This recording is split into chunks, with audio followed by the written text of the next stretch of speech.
नमस्कार दोस्तों, ocean network में आपका स्वागत है। आज हम ऐसी शख्सियत से मिल रहे हैं, बातचीत कर रहे हैं, जो अन्ना आंदोलन के समय जो एक भ्रष्टाचार के खिलाफ मूवमेंट शुरू हुआ था, इन्हीं दिल्ली की सड़कों से, जंतर मंतर से, उसके बहुत सक्रिय सहयोगी रहे, जिन्होंने विदेशों में भी रहते हुए और यहाँ इस आंदोलन में भागीदारी करने के दौरान भी राजस्व जुटाने में बहुत बड़ा योगदान दिया, भूमिका निभाई और बाद में भी ये प्रयास करते रहे कि चीज़ें पटरी से उतरे नहीं। जिन कॉज़ को लेकर के, जिन उद्देश्यों को लेकर के, जिन पवित्र उद्देश्यों को लेकर के ये आंदोलन शुरू किया गया था, उससे भटके नहीं। लेकिन ये भी उनमें से एक हैं, जो हताश, निराश होकर के या तो किनारे हो गए या किनारे कर दिए गए। ऐसे बहुत सारे लोग हैं जिनकी लंबी सूची है, उसको पढ़ने बैठ जाएं तो आधा प्रोग्राम उसी में निकल जाएगा। अमेरिका बेस रहे हैं, शिकागो में प्रैक्टिस करते रहे हैं, करीब-करीब 2 दशक का उनका वहाँ का सेवा का कार्यकाल रहा है।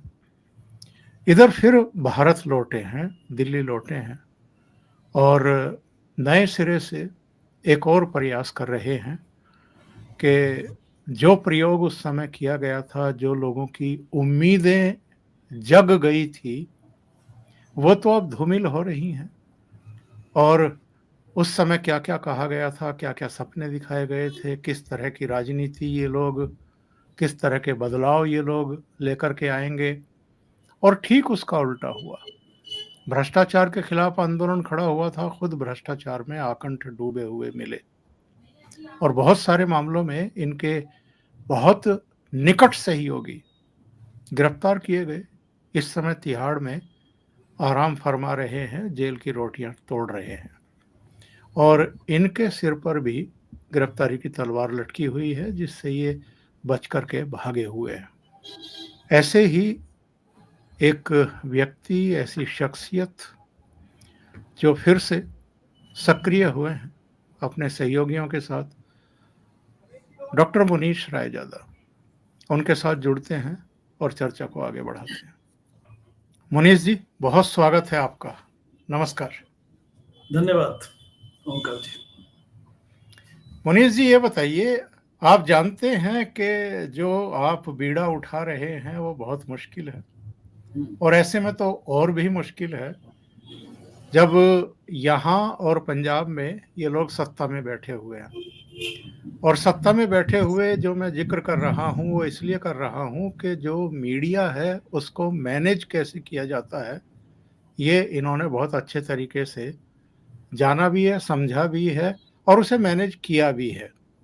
उसी की सारी कलाकारी भी है कि जो ये इतने हाईलाइट हुए और दिल्ली के बाद फिर दूसरे प्रदेशों में भी इन्होंने हाथ पैर मारने शुरू किए और अपना वर्चस्व स्थापित करने की कोशिश की। कहीं कुछ किया नहीं ज़मीन पर वहाँ भी अपना प्रभाव छोड़ने में कामयाब रहे। ऐसे में आपने एक नई शुरुआत की है। पहले तो हमारे दर्शकों को ये बताइए कि ये शुरुआत क्या है? दूसरे, क्या आपको इस बात का एहसास नहीं था कि जो दिल्ली बेस मीडिया है, उसका कोऑपरेशन आपको नहीं मिलेगा या बहुत मुश्किल होगी आपको अपने को जनता के बीच में ले जाने में? जी, थैंक यू ओंकार जी। पहली बात कि आपने मुझे इस कार्यक्रम में शामिल होने का मौका दिया और नहीं, बहुत दर्शकों स्वागत के है। जी, और आपका जो बहुत पॉपुलर नेटवर्क है, जो आपकी एक पुरानी पहचान है, as a senior editor, as a पत्रकार, जो आपका एक ट्रैक रिकॉर्ड है और उसी की बदौलत जो आज यूट्यूब पे भी दर्शक आपकी उस ज्ञान, उस नॉलेज और उसका उसको देखते रहते हैं, उनको जानकारी मिलती है। तो जब लोक सेना हिंद हमने अभी लॉन्च की है 3 महीने पहले, मैं सितंबर 2023 में वापस लौटा देश। शिकागो में मैं 21 साल रहा मुख्यतः शिकागो में, 2-3 साल में न्यूयॉर्क में था। वहाँ पे मेडिकल प्रैक्टिस, मैं न्यूबॉर्न बेबीज़ का नियोनेटोलॉजिस्ट का पेशा है मेरा, तो वो छोड़ के मैं वापस आया हूँ।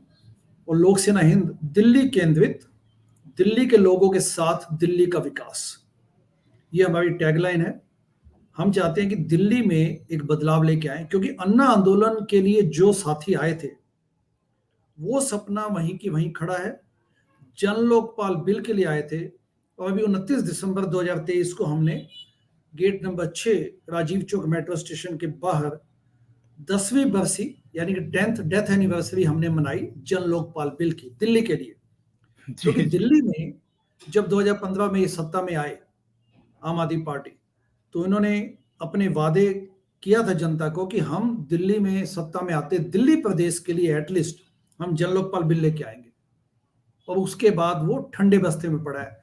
आज की तारीख में भी दिल्ली प्रदेश के जन लोकपाल बिल का मसौदा दिल्ली के लॉ मिनिस्टर के ऑफिस में, और आरोप प्रत्यारोप की राजनीति में ये सिद्धहस्त है। तो हमने उसकी 10वीं बरसी मनाई है। कठिन काम है, क्योंकि देश में दुनिया भर की पॉलिटिकल पार्टियां 4100 से ज्यादा पॉलिटिकल पार्टीज हैं देश में, और जिस ढंग की रियल पॉलिटिक्स चलती है, मैकियावेलियन पॉलिटिक्स का जमाना है।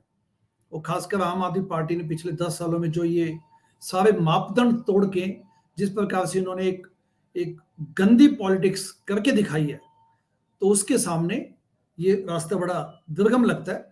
लेकिन हमने भी ठाना हुआ है, हमने कहा कोई बात नहीं, करके देखते हैं। एटलीस्ट सच्चाई से देखिए, सत्य तो वहीं पे है। 2010-11 में जब लोग आए थे अन्ना आंदोलन के माध्यम से देश बदलने, व्यवस्था परिवर्तन के लिए, जन लोकपाल बिल के लिए, तो सच्चाई के साथ खड़े थे।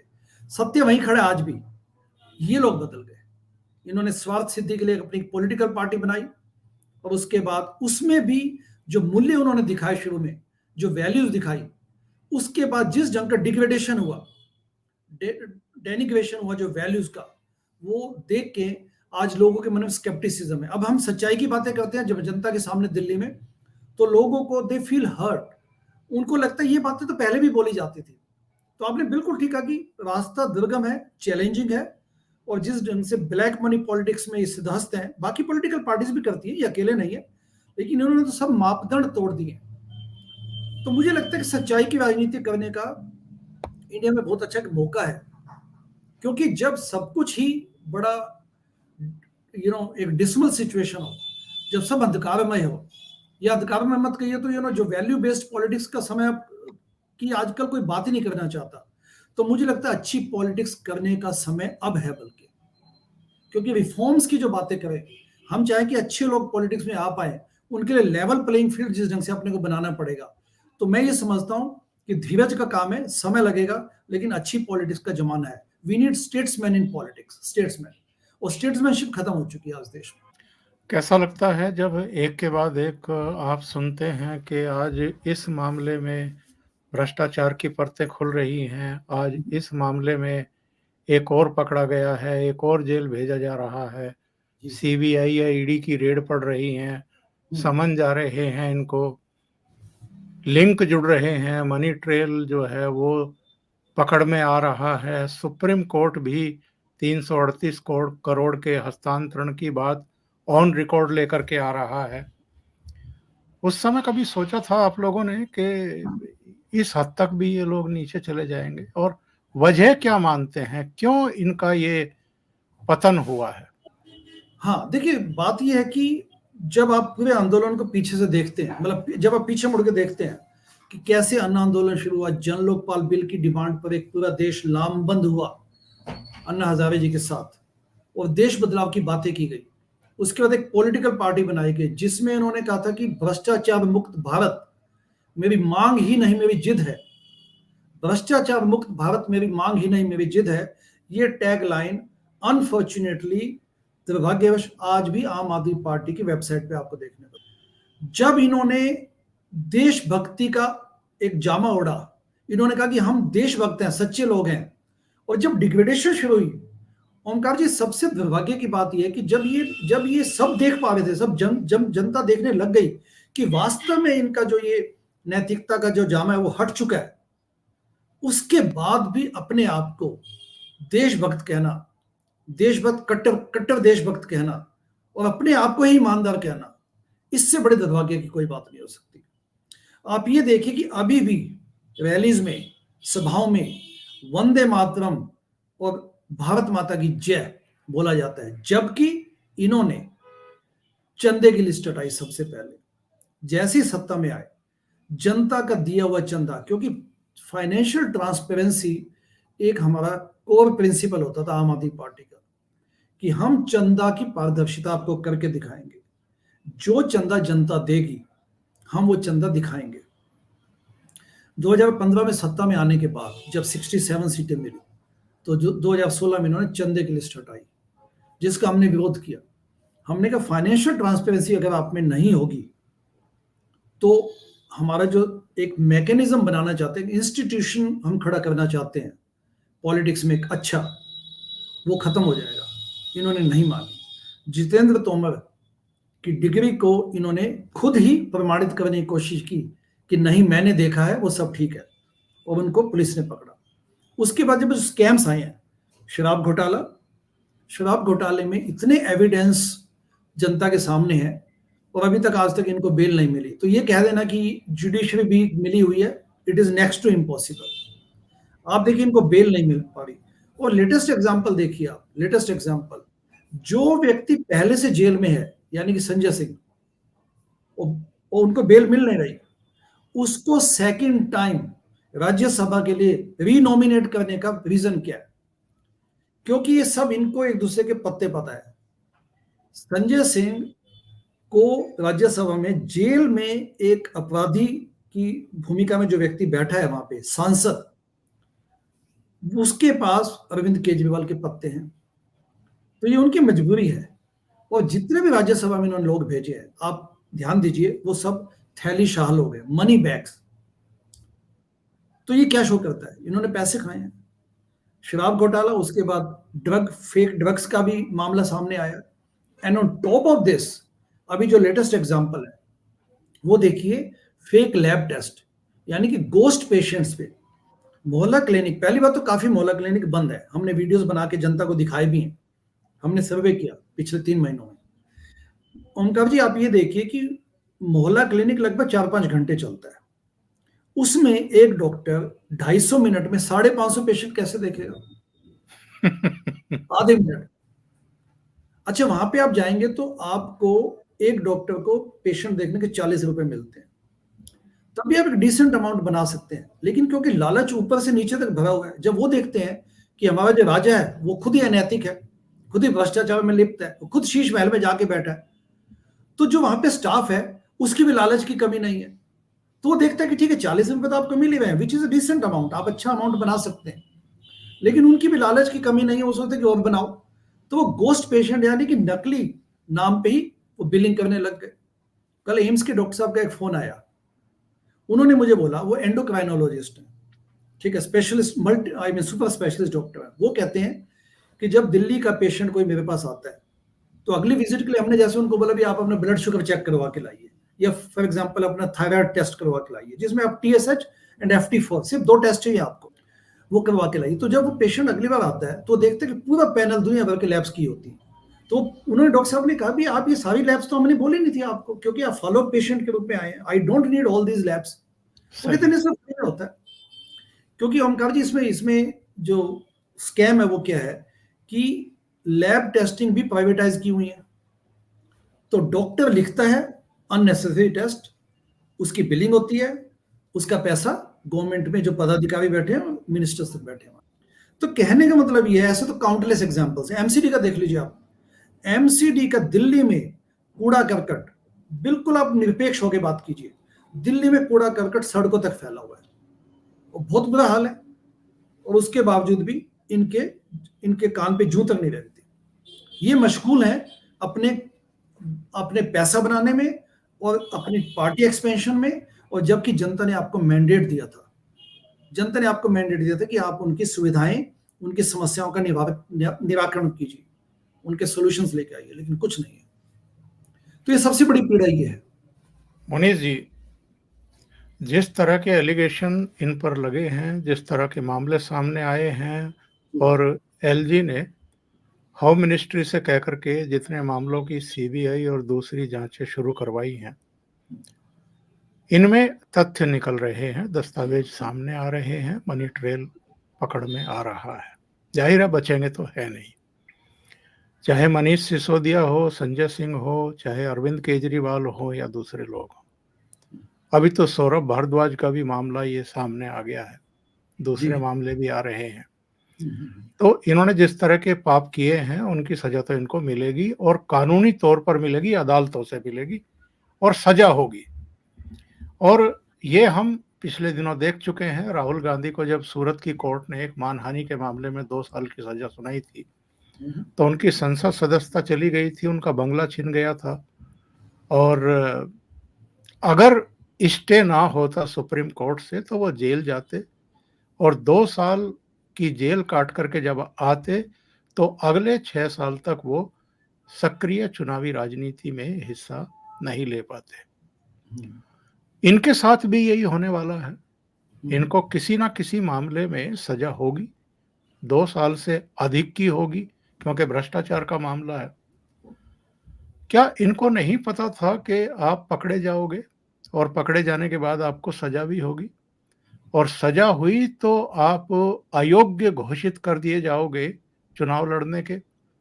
यानी अगर आपको 10 साल, 9 साल सक्रिय चुनावी राजनीति से अलग कर दिया जाए, तो आपका राजनीतिक जीवन तो वैसे ही खत्म हो जाता है।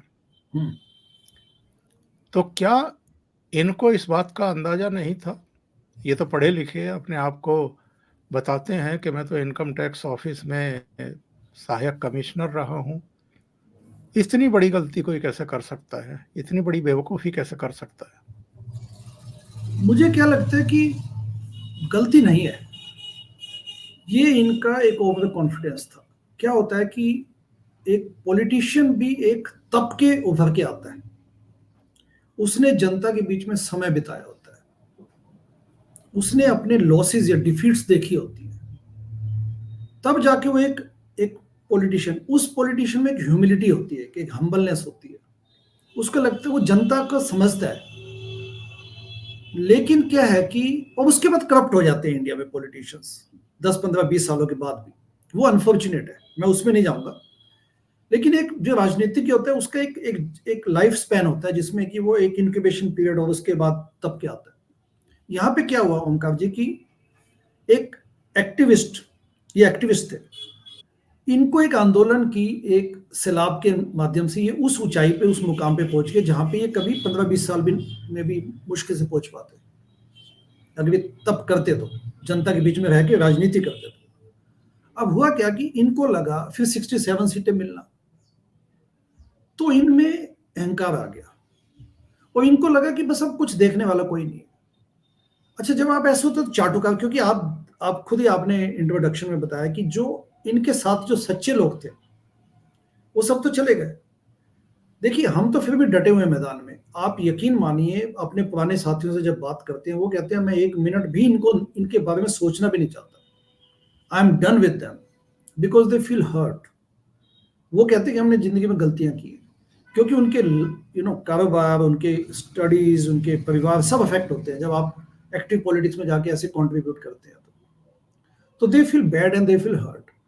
इनको लगा कि अब तो कुछ है नहीं देखने वाला, ओवर कॉन्फिडेंस प्लस क्योंकि इनमें वो शुचिता नहीं थी, ये उस काम के लिए आए नहीं थे, चिंतन नहीं था इनके पास।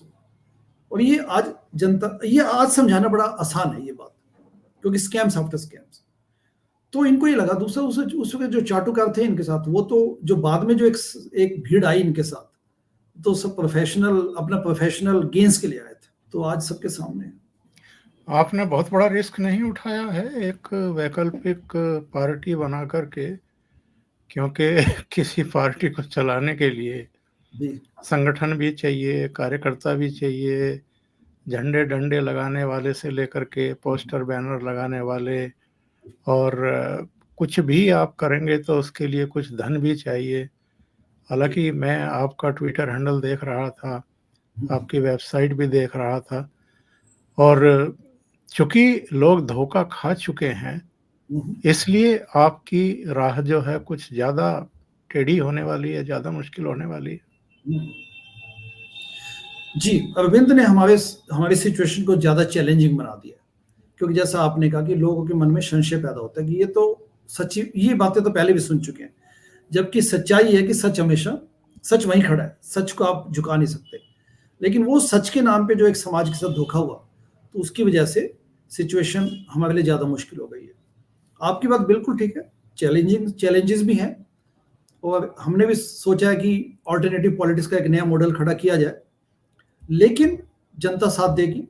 अगले महीने से लोक सेना हिंद फरवरी 4 से, जिस दिन संडे है, उस दिन से हम, अभी टेंटेटिव है, 2-3 दिन में अनाउंस हो जाएगा, वी आर प्लानिंग दिल्ली में पद यात्रा, 3 महीने की पद यात्रा, छोटे से ग्रुप के साथ एक पद यात्रा करेंगे दिल्ली में। उसका स्लोगन है दिल्ली समझो यात्रा, यानी कि विद फुल ह्यूमिलिटी हम जनता के पास जाएंगे, और जनता के मुद्दे, जनता की राय, तो हम भी स्टडी करके जाएंगे मुद्दों को, जनता से समझेंगे उनके मुद्दे और उनके पॉसिबल सॉल्यूशंस समझेंगे। दिल्ली का इलेक्शन अभी भी 1 साल दूर है। मुझे लगता है कि जो सच्ची राजनीति करना चाहते हैं वो आगे आएंगे। जनता भी हमारे इस चीज को देखेगी कि हम वास्तव में दिल्ली के प्रति कमिटेड है, क्योंकि दिल्ली के लोगों के साथ दिल्ली का विकास, ये हमारा ध्येय है। तो मुझे लगता है कि जैसे मैंने पहले कहा कि अच्छी राजनीति का समय अभी भी है, इनफैक्ट अब ज्यादा है। और इस तरह के चित्र देख कर के आपको कैसा लगता है, जिन लोगों को ये भ्रष्ट बताया करते थे, उन्हीं लोगों के साथ जाकर के कतार में खड़े होकर के फोटो खिंचवा रहे हैं। और मुझे लगता है कि इस चित्र में अगर बाकी लोगों के चेहरे देखें, उनके चेहरों पर मुस्कान देखें, तो वो भी इनका मजाक ही ले रहे हैं, मजाक ही उड़ा रहे हैं कि देखो आ गया हमारे बीच में ही, जो हमारे पोस्टर बैनर लगा करके हमें भ्रष्ट बताता था। जी बिल्कुल। देखिए, मैं आपको एक छोटा सा 10 सेकंड का वीडियो सुनाना चाहूंगा। बदमाशी हो रही है, मैं बताऊंगा, जेल से तो बदमाशी चलती है, सत्ता तो नहीं चलती है।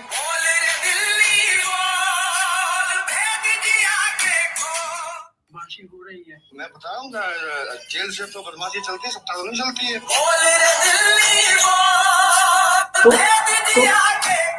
तो एक व्यक्ति ने, एक दिल्ली के नागरिक ने पूरा इनका जो नैतिकता है वो 10 सेकंड में समअप की, 5 सेकंड में। ये कहना कि मैं जेल में कल गया तो क्या मैं जेल से सत्ता चलाऊं, इस हैशटैग के साथ मैं भी केजरीवाल, ये प्रपंच है इनका। देखिए, जबकि दिल्ली में अपार समस्याएं हैं। आप दिल्ली जल बोर्ड की समस्या देख लीजिए, पानी की समस्या देख लीजिए, एयर क्वालिटी इंडेक्स देख लीजिए, सफाई के मामले देख लीजिए, दिल्ली में शिक्षा का मामला देख लीजिए, मोहल्ला क्लिनिक, या बड़े हॉस्पिटल में चले जाइए, एलएनजेपी, जीटीबी हॉस्पिटल, बड़े बड़े टीचिंग हॉस्पिटल में, आप जीटीबी हॉस्पिटल जाइए शाहदरा में, वहां पे इस वक्त भी टीचिंग हॉस्पिटल है, एमडी वहां पे, रेडियोलॉजी की एमडीज के स्टूडेंट्स हैं वहां पे, पोस्ट ग्रेजुएट स्टूडेंट्स, वहां पे आपके मशीनें नहीं है, एमआरआई मशीन नहीं है। Rajiv Gandhi multi speciality hospital है ताहिरपुर में, आप जाके देखिए, व्हाइट एलिफेंट है, अभी भी अंडर यूटिलाइज्ड है, वहां पे सुविधाएं नहीं है वहां पे। तो इस गवर्नमेंट को, और कूड़ा करकट तो सबको दिखता है, इस गवर्नमेंट को लोगों की समस्याओं के साथ कोई सरोकार नहीं है, इसमें कोई डाउट ही नहीं है। और इसीलिए जैसे इन व्यक्ति ने कहा, इन महाशय ने कहा कि दिल्ली, मतलब जेल से तो सत्ता थोड़ी चलती है, जेल से तो बदमाशी चलती है। तो ये सोचना भी कि मैं जेल से सत्ता चलाऊंगा, इससे बड़ी अनैतिक बात नहीं हो सकती। जब मैंने पहली बार सुना था कि अगर मोदी सरकार मुझे गिरफ्तार कर ले तो क्या मुझे जेल में रहते हुए भी मुख्यमंत्री बने रहना चाहिए, और हम दिल्ली की जनता के पास जा रहे हैं, तो मुझे ऐसे अनेक दृष्टांत याद आ गए जब इसी तरह के झूठ और पाखंड पूर्ण सर्वे के नाम पर इन्होंने गंद फैलाई और झूठ बोल करके लोगों में कहा कि शीला दीक्षित हार रही है और हम जीत रहे हैं, हमने सर्वे करा लिया। मैं योगेंद्र यादव का भी एक स्टेटमेंट याद आ रहा था मुझे। योगेंद्र यादव को इन्होंने कह दिया कि तुम झूठ बोल देना कि सर्वे हमने कराया है, आम आदमी पार्टी जीत रही है। तो इस तरह की चीज। आइए जरा एक बार मुनीश जी का भी एक बयान सुन लेते हैं, उन्होंने अभी एक दूसरे सज्जन का सुनवाया था। इसके बाद फिर मैं ये कहना चाहता हूँ कि हम लोक सेना हिंद के माध्यम से हम कमिटेड है। दिल्ली की जनता को हम विश्वास दिलाते हैं कि जन लोकपाल बिल हम लेके आएंगे और दिल्ली में भ्रष्टाचार खत्म करेंगे।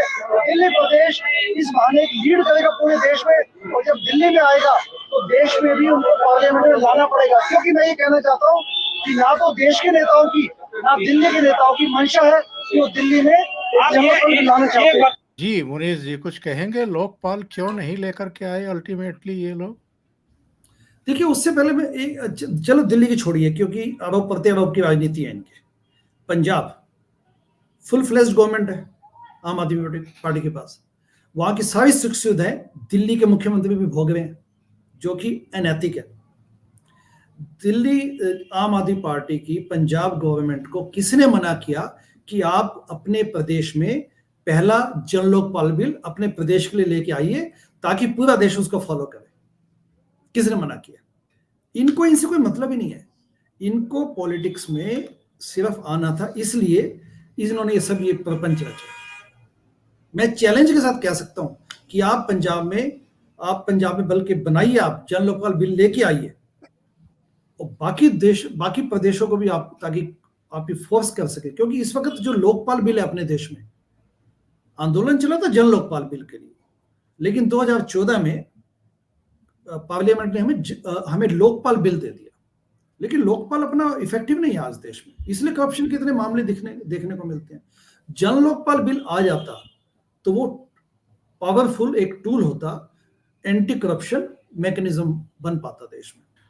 चलते चलते मैं ये जरूर जानना चाहूंगा कि अरविंद केजरीवाल ने अभी जो 5 राज्यों के विधानसभा चुनाव हुए हैं उनमें से 3 में 205 कैंडिडेट खड़े किए थे और सभी की जमानत जब्त हो गई, सबकी जमानत जब्त हुई।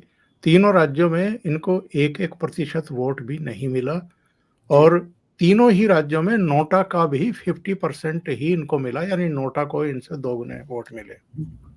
क्या ये शो करता है कि जितने अभी ये घोटाले खुले हैं, भ्रष्टाचार खुला है, जो इनकी पोल पट्टी खुल रही है, जनता समझ गई है अब इनकी असलियत, इसलिए अब इनकी पार्टी को वोट देने को तैयार ही नहीं है? और क्या इसका खामियाजा इनको अब आने वाले लोकसभा चुनाव में भी भुगतना पड़ेगा और आगे जब भी 2025 में दिल्ली में चुनाव होंगे उसमें भी इनको खामियाजा भुगतना पड़ेगा? देखिए, पहली बात तो मैं तो मानते हैं कि दिल्ली से बाहर, अब पंजाब इस वक्त आप इंक्लूड कर सकते हैं, दिल्ली और पंजाब के बाहर इनकी कोई बिसात है। इनको लोग ना तो पहचानने की कोशिश करते हैं, ना इनको एक क्रेडिबल विश्वसनीय सोर्स मानते हैं। दिल्ली में वो हाइप है, दिल्ली में गवर्नमेंट की हाइप है, आप देख ही चुके हैं, ठीक है ना। शिक्षा की बातें बेमानी, गड़ली झूठी एक कहानी, और मोहल्ला क्लिनिक जैसे छाई घटा बरसाना पानी, ये इनकी कहानी है। कैलाश खेर के सॉन्ग में ये 2 पंक्तियां आपको सुनने को मिलेंगी। तो मैं नहीं मानता कि लोगों ने इनको वोट दिया नहीं, लोगों ने इनको वोट देना भी नहीं था, ठीक है। ये दूसरे प्रदेशों में, क्योंकि इनको दिल्ली में तो काम करना नहीं है, तो दूसरे प्रदेशों में अपनी राजनीतिक महत्वाकांक्षा के माध्यम से के लिए जाते हैं, टिकटें बेचने और खरीद फरोख्त तो इनको मौका मिलता है, because this is the way Indian democracy works. ये इनका रीजन है। और इस बहाने क्योंकि कोई ना कोई तो कैंडिडेट इनको कुछ पैसा चढ़ाएगा कि ठीक है भाई मुझे आप दे दीजिए, उसको अपना कैरियर बनाना है। This is the way they operate. अगर ये 3 सिद्धांतों से डिसमेंटल ना करते इनको, तब मानते कि हाँ एक अल्टरनेटिव पॉलिटिक्स का मॉडल लेके आए। तो मुझे इनका फ्यूचर वैसे भी नहीं दिखता, क्योंकि जैसे कि जो एक मॉरल प्रोजेक्ट था आम आदमी पार्टी का, मॉरल प्रोजेक्ट इन पॉलिटिक्स, वो तो इन्होंने खुद ही फिनिश किया, जबकि किसी ने रोका नहीं था इनको अच्छी राजनीति करने से। देश विदेश से लोग आए थे इनका समर्थन करने, अपने रिसोर्सेज के माध्यम से आए थे। Jainath Mishra ji, the oldest volunteer coming from anywhere in the world, जब वो आए थे 2013-14 में, तो उस वक्त तो 76 ईयर्स के थे। अनफॉर्चुनेटली सितंबर 19 को उनकी डेथ हो गई, पिछले सितंबर को, 86 ईयर्स की ओल्ड एज में। तो जब इस किस्म के लोग अपने पैसों पे, अपने बलबूते पे आए, और मुझे ध्यान है जब मैं कौशाम्बी में आम आदमी पार्टी के ऑफिस में बैठता था, तो हमें डाक से भी चिट्ठियां आती थी। लक्षद्वीप से ओमकार जी चिट्ठियां आई थी कि हमारे यहाँ भी आम आदमी पार्टी की यूनिट खड़ा कीजिए, जबकि दिल्ली में भी अभी वो जस्ट शुरू हुई थी पार्टी। तो ये तो खुद जिम्मेदार है, ये हत्यारे हैं उस काम के जो एक मोरल प्रोजेक्ट था पॉलिटिक्स में बदलाव का। मुनीष जी, बहुत बहुत धन्यवाद आपका जुड़ने के लिए, ओशियन नेटवर्क के लिए इतना समय निकालने के लिए, और साथ में शुभकामनाएं भी। जो नई उम्मीद आप जगाने की कोशिश कर रहे हैं लोगों में, वो सफल हो, ऐसी भी शुभकामनाएं हैं आपको। बहुत बहुत धन्यवाद जुड़ने के लिए। Thank you very much. नमस्कार।